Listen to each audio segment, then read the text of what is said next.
یاد کرانا چاہتا ہوں کہ جب ہماری گورنمنٹ چل رہی تھی تو سب سے زیادہ تنقید جب آتی تھی ہندوستان سے میرے اوپر تو وہ یہ کیا کہتے تھے کہ عمران خان فوجیوں کا پاکستانی فوج لے کے آئی ہوا ہے، ان کا پتلا ہے. سب سے زیادہ یہ کرتے تھے اور مسلسل ان کو تکلیف تھی کہ جی یہ فوج اور گورنمنٹ ایک ہی پیج پہ چل رہی ہے. آپ کو پتہ نہیں اس چیز کا علم ہے یا نہیں، یا یاد ہو یا نہ ہو، کہ ایک ہمارے سوشل میڈیا کے جنونی نوجوانوں نے ایک چیز ایک بے نقاب کیا جس کو کہتے تھے یورپین یونین کی ڈس انفارمیشن لیب. یہ کیا تھی؟ اس میں تقریباً 800 فیک سائٹس تھی اور یہ فیک سائٹس کیا کر رہی تھی؟ یہ مسلسل پاکستان کے خلاف پروپیگنڈا کر رہی تھی، جس میں کئی پاکستان کے صحافی بھی شامل تھے، کئی وہ لوگ شامل تھے جو آج اس امپورٹڈ حکومت کے ساتھ اب نظر آتے ہیں. اور یہ کیا کہہ رہے تھے؟ دو لوگوں کو اٹیک کر رہے تھے، ایک عمران خان کو اور ایک پاکستانی فوج کو، اور تکلیف یہ تھی کہ یہ ساتھ چل رہے ہیں. اب میں آپ کو ذرا تھوڑا پیچھے لے جاؤں کہ جب ممبئی کے اٹیک ہوا، دہشت گردی کا اٹیک ہوا ممبئی میں، تو آصف زرداری نے ایک بیان دیا تھا کہ پاکستان کا جو DCIS ہے اس کو ممبئی بھجوایا جائے. یعنی سوچیں کہ اپنا ملک کا اس وقت صدر تھا، کہتا تھا اس کو ممبئی بھجوایا جائے. اور پھر یہی آصف زرداری حسین حقانی کے ذریعے امریکنوں کو میسج پہنچاتا ہے کہ امریکنوں کو کہہ رہا ہے کہ پاکستان کی فوج سے آصف زرداری کو بچائیں. اور دوسری طرف نواز شریف، یہی جب ممبئی اٹیکس ہوئے تو اس نے نواز شریف سب سے پہلے بولا کہ وہ جو ایک لڑکا وہ کون سے گاؤں میں تھا پاکستان میں جدھر سے اٹیک ہو. اس نے کم باکر کو ایک انٹرویو دیا تھا اور اس نے اس انٹرویو میں بتا دیا کہ وہ پاکستان سے ہے. یعنی پہلے ہی ایک بہت بڑا ایک پاکستان کے خلاف ایک مہم چلی ہوئی تھی اور خاص طور پہ ISI اور پاکستانی فوج کو ٹارگٹ کیا جا رہا تھا. تو نواز شریف نے پہلے کہا یہ. پھر ڈون لیکس کیا تھی؟ ڈون لیکس کے اندر نواز شریف اس کی گورنمنٹ باقاعدہ یہ کہتی ہے کہ جو دہشت گردی ہندوستان کے خلاف ہو رہی ہے اس میں پاکستان کی ISI ملوث ہے، پاکستان کی فوج. اور نریندر مودی بار بار پاکستان کے سپہ سالار جو تب تھے جنرل رحیل، بار بار یہ کہتے تھے کہ وہ دہشت گرد ہے، دہشت گردوں کا سردار ہے. اور نواز شریف اس کو شادی پہ بلا رہا تھا، اسی نریندر مودی کو. اسی نریندر مودی کو جب کھاٹمانڈو کے اندر سارک کانفرنس ہوتی ہے تو برکا دت جو ان کی لیڈنگ جرنلسٹ ہیں وہ اپنی کتاب میں لکھتی ہے کہ چھپ کے سائٹ پہ نواز شریف نریندر مودی سے میٹنگ کر رہا تھا اور اس کو یہ کہہ رہا تھا کہ میں اپنی فوج سے مجھے بچائیں، یعنی اپنی فوج سے ڈر کے. اب یہ وہ لوگ ہیں جو آج ہمیں کہہ رہے ہیں کہ ہم جناب غدار ہیں. ان لوگوں کے پیسے باہر پڑے ہیں، ان کی اربوں ڈالر باہر پڑے ہوئے ہیں، ان کی کرپشن جو یہاں سے پیسہ چوری کر کے لے کے گئے اس کے اوپر داستانیں لکھی ہوئی ہیں، بیرون ملک کتابوں میں مینشن ہے، BBC کی ڈاکیومنٹری میں ان کی چوری کا مینشن ہے کہ یہاں سے چوری کر کے پیسہ لے کے گئے. یہاں ان کے اوپر پتہ نہیں کتنے کرپشن کیسز ہیں. تو آج یہ بتایا جا رہا ہے کہ ہم اپنی فوج کے خلاف ہیں اور یہ اب محب وطن وہ پاکستانی بن گئے ہیں جو کہ آ کے ہمیں غدار کہہ رہے ہیں. دیکھیں یہ سازش اتنی خطرناک ہے کہ اگر ایک ملک کی سب سے بڑی جماعت کو اگر آپ اس کی فوج کے سامنے کھڑا کر دیں اور ان کے اندر اختلافات پیدا کر دیں، اس سے زیادہ ملک کو نقصان کوئی چیز نہیں پہنچا سکتی. میں 18 سال کا بھی نہیں تھا جب میں ایسٹ پاکستان میچ کھیلنے گیا، مجھے یاد ہے 1970 مارچ میں، اور میں میرا فرسٹ کزن تھے بریگیڈیئر شفیق، ان کے ساتھ ٹھہرا ہوا تھا. تب مجھے پتا چلا کہ وہ کتنی نفرت اپنی فوج کے اندر اور وہ بنگلہ دیش کی جو سب سے بڑی جماعت ہے اس کے اندر پھیل چکی تھی. اور اس کے بعد ہم سب جانتے ہیں کہ ہمارا ملک ٹوٹا. ہمیں پتہ ہے کہ ہمارا ملک جب آپ ایک سب سے بڑی جماعت اور فوج کے بیچ میں جو ہوا, یہ پاکستان کی تاریخ کا سب سے افسوسناک واقعہ کہ ہمارا ملک ٹوٹ گیا. آج وہی کوشش کی جا رہی ہے. ایک پارٹی ہے پاکستان کے اندر جو پوری فیڈرل لیول کے اوپر پارٹی ہے, سارے صوبوں کے اندر پارٹی ہے, سب سے بڑا ووٹ بینک اس پارٹی کا ہے. وہ پارٹی اوپر سے لے کے گلگت سے لے کے قبائلی علاقے سے لے کے کوئٹہ سے لے کے کراچی, سندھ, پنجاب, سارے ملک میں آج وہ سب سے بڑی پاکستان کی پارٹی ہے. اور یہ سازش کی جا رہی ہے, اور سازش وہ لوگ کر رہے ہیں جو اس بیرونی سازش کا حصہ ہیں, کولیبریٹرز ہیں وہ. اور وہ سازش کیوں کر رہے ہیں اب میں بتاؤں. ہوا کیا, پہلے ہماری گورنمنٹ گرائی گئی, انہوں نے سمجھا کہ ختم ہو جائے گا. یہاں جب گورنمنٹ جاتی ہے لوگ مٹھائیاں بانٹتے ہیں, وہ پبلک سڑکوں کے اوپر آ گئی. پھر ہم نے ایک پرامن احتجاج کرنا تھا 25 مئی کو. انہوں نے وہ یعنی عوام کے خلاف جو ظلم کیا ہے, یعنی کبھی اس ملک کی تاریخ میں ایسی حرکتیں نہیں ہوئی. 2-2-3 بجے لوگوں کے گھروں میں جا کے وہاں عورتوں نہ چادر نہ چار دیواری کی فکر, وہاں انہوں نے دہشت پھیلائی. کبھی ایسی دہشت نہیں پاکستان میں پھیلائی گئی. جس طرح کی شیلنگ کی فیملیز لوگوں پہ, یعنی جو انہوں نے کر سکتے تھے وہ ظلم کیا. اور اس کے پیچھے ایک ہی سوچ تھی کہ اس کو کرش کر دو پارٹی کو. ان کے ممی ڈیڈی ٹائپ لوگ ہیں, یہ جب ہم پورا زور لگائیں گے, ان کو ڈرائیں گے, یہ سارے گھروں میں بیٹھ جائیں گے. اس کے بعد آ گیا بائی الیکشن. الیکشن کمیشن کے ساتھ ملی ہوئی, اس نے ہر حربہ استعمال کیا ان کو جتانے کے لیے نون لیگ کو. ایڈمنسٹریشن ساری ان کے ساتھ ملی ہوئی. پوری انہوں نے کوشش کی وہ الیکشن, اور یہ ان کو پورا اعتماد تھا کہ وہ الیکشن جیت جائیں گے.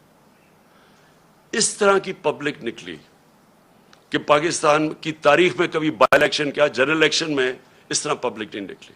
اور سارے جو منصوبے تھے ان کے فیل ہو گئے, اور یہ ساری جماعتوں نے مل کے الیکشن لڑا اور وائپ آؤٹ ہو گئی پنجاب سے. اس کے بعد اور خوف مزید آ گیا ان کو. اور اب یہ جو اب مرحلہ جس میں ہم اب آ رہے ہیں, یہ اب وہ مرحلہ ہے. اب یہ کیا کوشش کر رہے ہیں, پہلے تو یہ جو سارا پوری کیمپین کی ہوئی ہے کہ کسی طرح ہماری اور فوج کے بیچ میں ہماری لڑائی شروع ہو جائے. دوسری چیز کہ انہوں نے اب پورا پلان بنایا ہوا ہے کہ ہمیں پارٹی کو توڑنے کا. پلان کا سب سے پہلی چیز آپ کے سامنے آ گیا الیکشن کمیشن نے, جو یہ فورن فنڈنگ کیس ہے. اب فورن فنڈنگ کیس کے اندر کچھ بھی نہیں ہے. یہ صرف یہ کہنے کی کوشش کر رہے ہیں کہ بیرون ملک پاکستانی جب وہ پیسہ بھیجتے ہیں تو وہ فورن فنڈنگ ہے.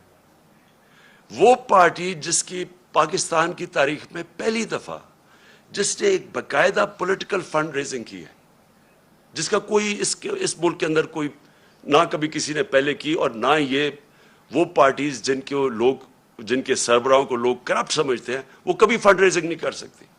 تو وہ پارٹی جس نے پولیٹیکل فنڈ ریزنگ کی, جس پارٹی نے باقاعدہ 40,000 ڈونرز کے نام دیے ہوئے 2012 میں, 40,000 لوگ, وہ لوگ خود کال کر کے کہتے ہیں کہ ہاں ہم ڈونر ہیں.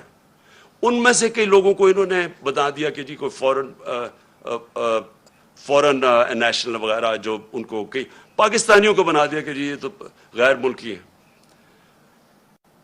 وہ پارٹی جس نے فنڈ ریزنگ کی, جس کی ساری آڈٹ رپورٹس ہیں, جس کی ایک ایک چیز ہمارے سامنے ہم نے ان کو الیکشن کمیشن کو دی ہے, اس پارٹی کے اوپر سارا نزلہ گر رہا ہے.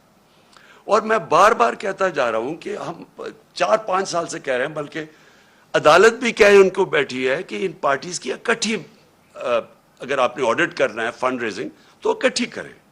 میں صرف اس لیے کہہ رہا تھا, میں کیوں چاہتا ہوں کہ اکٹھی ہو, کیونکہ مجھے پتہ ہے ہم نے کیسا پیسہ اکٹھا کیا ہے. مجھے پتہ ہے کہ ہم نے کیونکہ لوگوں نے ہمیں پیسے دیے ہوئے تھے, ہم نے اپنی ساری آڈٹ رپورٹس, پوری ہماری بکس تیار ہے. مجھے اتنا بھی پتہ ہے کہ ان 2 پارٹیز کے پاس کچھ بھی نہیں ہے, نہ ان کے پاس کسی نے ان کو پیسے دیے آج تک, نہ کوئی پیسے دے گا ان کو. نہ ان کے پاس کوئی آڈٹ رپورٹس ہیں، نہ ان کے پاس کوئی بکس ہیں، نہ ان کے پاس کوئی ڈونر بیس ہے. یعنی کدھر سے پیسہ آیا ان کے پاس؟ یہی الیکشن کمیشن عدالت کے آرڈر کے باوجود انہوں نے صرف تحریک انصاف کو کٹہرے میں کھڑا کیا ہوا اور اتنی جھوٹی رپورٹ بنائی ہے، ایسی ایسی چیزیں اس رپورٹ میں لکھی ہیں جو جس دن میں چیلنج کرتا ہوں، جس دن اس کے اوپر صحیح معنی میں عدالت کے اندر یہ تفتیش ہوگی، میں یہ چیلنج کرتا ہوں کہ پاکستان میں یہ ثابت ہوگا کہ ایک پارٹی نے اس ملک کے اندر صحیح معنی میں پیسے اکٹھے کیے ہیں جو پولیٹیکل فنڈ ریزنگ ہوتی ہے. اور الیکشن کمیشن ان کے ساتھ مل کے کیا کوشش کر رہی ہے، وہ اس پارٹی کو جس نے سارے ایک ریکارڈز کر کے اور ساری پولیٹیکل فنڈ ریزنگ جو ہوتی ہے ساری دنیا میں وہ کی ہے، اس کو کوشش کر رہے ہیں بین کرنے کی. اس سازش کا حصہ، یہ وہی سازش کا حصہ ہے کہ کسی طرح، کیونکہ اب ان کو یہ آپ ہرا نہیں سکتے، الیکشن آئیں گے تو یہ جیت جائے گی، تو اس کو آپ ٹیکنیکلی ناک آؤٹ کرو. تو ایک وہ انہوں نے عارف نقوی کا نام لے لیا. 2012 میں صرف اپنی قوم کو بتانا چاہتا ہوں کہ پاکستان کا جو رائزنگ سٹار تھا، جو اس ملک میں سب سے تیزی سے انٹرنیشنل سین کے اوپر جو فائنانس کے تیزی سے اوپر جا رہا تھا، اس کا نام عارف نقوی تھا. اس نے کراچی الیکٹرک، ہم نے نہیں اس کو کراچی الیکٹرک کی پرائیویٹائزیشن کی، وہ ان دو پارٹیز کے دور میں وہ اس کو کراچی الیکٹرک کی اس کو دی گئی تھی پرائیویٹائزیشن میں. اور اس کی بل گیٹس اس کو پیسے اس کو انویسٹ کر رہا ہے اس کے فنڈ کے اندر، وہ پرنس چارلز کی چیریٹی کو پیسے دے رہے ہیں. اور یہ الیکشن کمیشن کہہ رہی ہے ہم 2012 کی بات کریں، کہتی تھی 2018 میں وہ فراڈ اس کے اوپر چارجز لگے. یعنی اس لیول پہ انہوں نے جا کے کوشش کی ہے کہ کسی طرح ہمیں ڈسکریڈٹ کرے، اور میرا نام لے دیا کہ جی اس نے سرٹیفکیٹ دیا ہوا ہے اور وہ اس نے کنسیل کیا اکاؤنٹس.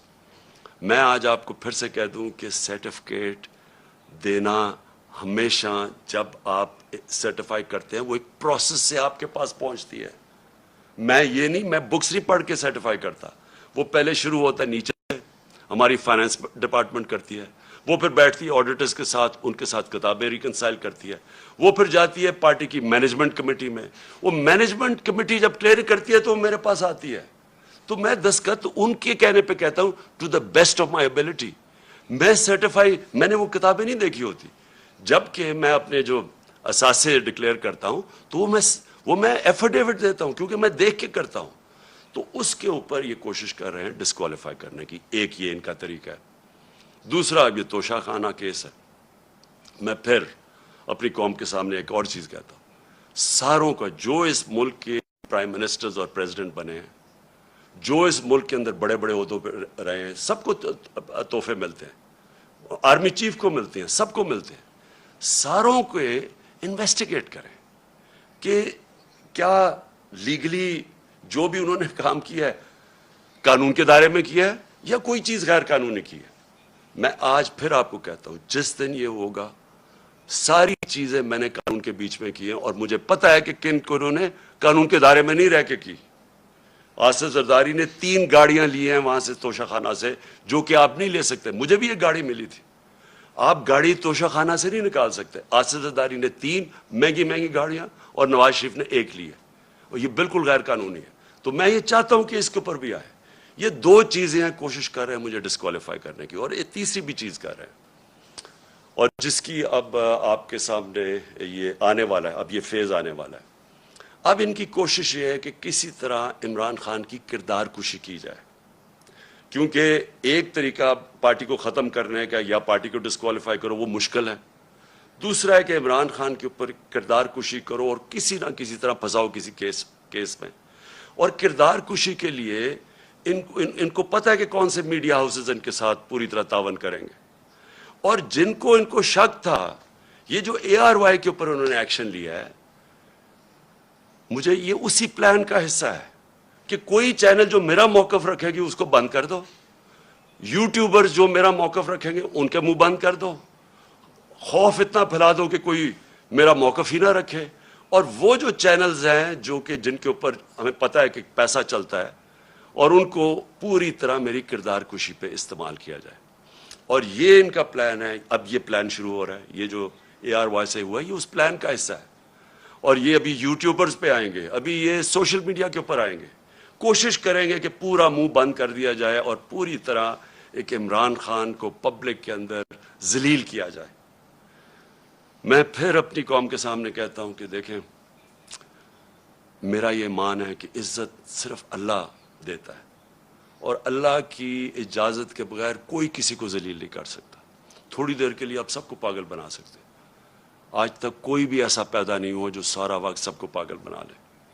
مجھے صرف افسوس یہ ہے کہ یہ جو پروسیس کرنے اب جا رہے ہیں، یہ جس طرح کی اب سختی دکھا رہے ہیں، یہ جو ایک پورا ایک نیا کہ مسل دکھا کے تو اب ہم ان کو کرش کریں گے، لوگوں کو ڈرا دیں گے، دھمکا دیں گے، اور صرف ملک کا نقصان کر رہے ہیں. میں اپنی قوم کے سامنے کہہ رہا ہوں کہ یہ جو اب فیز آ رہا ہے ان کا، اس سے ہمارا ملک ڈیمیج ہوگا. ملک کا سوچنا چاہیے. یہ صرف ذاتی مفادات کے اوپر اور بیرونی جو چاہتے ہیں، جو وہ چاہتے کیا بیرونی کیا جنہوں نے ہماری گورنمنٹ گرائی، کیا وہ چاہتے ہیں مضبوط پاکستان؟ کیا وہ چاہتے ہیں کہ پاکستان ایک ملک بنے جو اپنے پیر پہ کھڑا ہو جائے؟ کیا وہ نہیں چاہتے کہ پاکستان لائف سپورٹ مشین پہ رہے، تھوڑے تھوڑے پیسے دیتے رہو ان کو، ان کی؟ اور یہ مجھے نہیں پتا کہ پاکستان کی ایئر سپیس استعمال ہوئی ہے یا نہیں، لیکن بیرونی اخبار، ویسٹرن اخبار آپ پڑھیں تو وہ سارے کہہ رہے ہیں کہ کوئی ڈیل ہوئی ہے پاکستان کے اوپر سے، وہ ڈرون جا کے اس نے افغانستان میں یہ ڈرون اٹیک کیا ہے. اگر ہم یہ کر رہے ہیں کہ جی تھوڑے سے پیسے مل جائیں گے اسے، میں پھر اپنی قوم کو کہنا چاہتا ہوں، دیکھیں ہم نے 80 کی دہائی میں پوری مدد کی، ٹھیک ہے، اس وقت مجاہد تھے ہم، ہمارے ہمسائے ملک پہ کسی کا دوسرے ملک کا قبضہ تھا، لیکن ہم استعمال ہوئے. جیسے ہی وہ وہاں سے قبضہ ہٹا تو ہمارے اوپر سینکشنز لگ گئی تھیں. یہاں 50 لاکھ ریفیوجیز تھے پاکستان میں، یہاں کلیشنکوف اور ڈرگز آ گئی تھیں، یہاں سیکٹیرین گروپس، ملیٹنٹ گروپس آپس میں لڑنا شروع ہو گئے تھے. اس سے پہلے پاکستان تھا، افغان جہاد کے بعد پاکستان بدل چکا تھا. پھر ہم نے ان کی مدد کی، اور سب کو پتا ہے کہ جب وار آن ٹیرر میں دھمکی ملی اور ہم نے ان کی مدد کی، کیا ملا پاکستان کو؟ اسے $20 ارب ملا. تو جو نقصان پاکستان کا ہوا، جو 80,000 لوگ ہمارے قربان کیے گئے، جو ہمارے فوجیوں نے شہادتیں دی، تو کس لیے ہم نے کیا؟ ہمیں تب بھی یہی استعمال کیا گیا، دھمکی ملی، ہمارے گھٹنے گوڑوں میں جان ہی نہیں تھی کہ کھڑے ہو کے ہم ایک خوددار قوم کی طرح ان کا فیس کرتے. ہم پھر جھک گئے، اور بڑی بھاری قیمت قوم نے ادا کی اس کی. چھوٹی سے ایلیٹ ہے جن کو وہ جو پیسہ آتا ہے وہ باہر بھجوا دیتے تھے، ان کے بینک اکاؤنٹس بڑھتے رہے، لیکن قوم کو تو نقصان ہوا. ابھی بھی مجھے خطرہ ہے کہ اگر ہم یہ تھوڑے سے ڈالرز کے لیے اس ایجنڈے کا حصہ بھی بن جائے، اور وہ اس ایجنڈے سے ہم پھر کسی کانفلکٹ میں پھنس جائیں، کسی قسم کے انتشار میں پھنس جائے ہمارا ملک، تو آخر میں ہمیں ماضی سے پتہ ہے کہ فائدہ تھوڑا ہوتا ہے، نقصان بہت زیادہ ہوتا ہے. اور ابھی بھی میں یہ آج ضرور کہنا چاہتا ہوں کہ یہ جو ہم دیکھ رہے ہیں TTP کی ایکٹیویٹیز پختونخوا میں، اور ہم دیکھ رہے ہیں انہوں نے ٹارگٹ کر رہے ہیں، میرے کئی تحریک انصاف کے وزیر اور میرے MPs مجھے بتا رہے ہیں کہ ان کو دھمکیاں آ رہی ہیں اب TTP کی طرف سے. میں اس کے اوپر بھی مجھے حیرت ہے کہ ان دنوں میں تو جب TTP ایکٹیو تھی تو وہ تو یہ کہتی تھی کہ جو امریکہ کے کولیبریٹرز ہیں ہم ان کے خلاف ہیں، اس لیے ہم اٹیک کر رہے ہیں. تو یہاں تو وہ گورنمنٹ ہے جو ایک آزاد پاکستان چاہتی ہے، تو اس کو کیوں ٹارگٹ کیا جا رہا ہے؟ مجھے اس میں بھی ایک سازش نظر آ رہی ہے. میں سمجھتا ہوں یہ بھی ایک سازش کے تحت گیم چل رہی ہے ہماری پارٹی کو کمزور کرنے کے لیے. اور وہ جو ایک بیرونی سازش وہ چاہتے ہیں کہ کمزور ہماری پارٹی جتنی کمزور ہو، اس کے بعد ان کے لیے آسان ہوگا ملک کو کنٹرول کرنا. تو میں اور پھر آتا ہوں شہباز گل کے اوپر. دیکھیں شہباز گل نے جو کہا، اور اگر وہ قانون کے خلاف تھا تو بڑا آسان ہے. اس کا ہمارا آئین ملک کا، ہمارا قانون ایک پروسیجر بتاتا ہے کہ اس کے اوپر چارج لگائیں، اس کو موقع ملے عدالت میں جا کے اپنی صفائی پیش کرنے کا. اور کیا اس نے کس کانٹیکس میں کہا، کیا کہا، اس ہر انسان کو ہر دنیا کی قانون کا نظام اس کو موقع دیتا ہے اپنی صفائی پیش کرنے. لیکن جو یہ ہوا, اس کی گاڑی کو شیشے توڑ دیے, اس کو جس طرح اٹھایا, اس کے ڈرائیور کو مارا گیا, پتہ ہی نہیں کدھر غائب ہو گیا وہ, ہم ڈھونڈتے پھر رہے ہیں, پتہ چلوا رہے ہیں کہ جی وہ کدھر جی گیا. یہ کون سے قانون اور آئین کے مطابق ہوا؟ اور میں اپنی پارٹی کی طرف سے واضح کر دوں, ہمارا کیونکہ پھر سے جینا مرنا اس ملک میں ہے, کوئی بیرونی ملک کے ساتھ سے نہیں پڑے کہ میں جب مشکل پڑے تو باہر بھاگ جاؤں. میں نے تو جینا مرنا یہاں ہے, میرا تو کچھ نہیں باہر. ہماری طرح کے لوگوں کو زیادہ اس ملک کی فکر ہے, اور جس کو اس ملک کی فکر ہے وہ چاہتا ہے کہ اس کی فوج ملک کا ایک مضبوط ادارہ بنے. وہ کبھی نہیں چاہے گا کہ کمزور ہو. وہ لوگ جنہوں نے اس ملک سے کیا کیا تھا پہلے, میں یہ چاہتا ہوں کہ آج اب ایک چھوٹا سا کلپ دیکھ لیں. میں صرف چاہتا ہوں, اس سے بہت بڑی سٹیٹمنٹس ہیں ہمارے پاس, لیکن میں میڈیا کے لیے صرف دکھانا چاہتا ہوں کہ صرف یہ کلپ دیکھیں کہ شہباز گل نے کیا کہا, اور یہ دیکھ لیں کہ یہ جو بڑے بڑے نام آج پھر رہے ہیں جو ہمیں کہہ رہے ہیں غدار ہے, انہوں نے کیا کہا اور ان کے اوپر کیا ایکشن لیا گیا. یعنی انہوں نے کیا کیا اور جو ایکشن لیا گیا شہباز گل کے اوپر, یہ ذرا دیکھیں. قمر جاوید باجوہ صاحب, آپ نے ہماری اچھی بھلی چلتی حکومت کو رخصت کروایا, ججوں سے زور زبردستی سے فیصلے آپ نے لکھوا کہ ملک توڑنے والے فوجی جرنیل, ان کی لاشوں کو پاکستان کے جھنڈوں میں لپیٹ کر ان کو دفنایا گیا. رکھو کراچی کے بہن بھائیوں, ایک یا دو افراد ادارہ نہیں ہوا کرتے. ایک یا دو افراد اداروں کی بدنامی کا باعث بنا کرتے ہیں, اور جب وہ ادارے کی آڑ لیتے ہیں تو اس میں پھر ادارے کے اوپر ناقابل تلافی نقصان ہوتا ہے.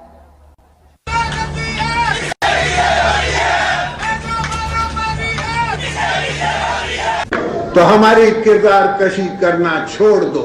اگر ہم نے آپ کی شروع کی تو پتہ نہیں پاکستان بننے سے آج تک کتنے جنرلوں کی شروع ہو جائے گی.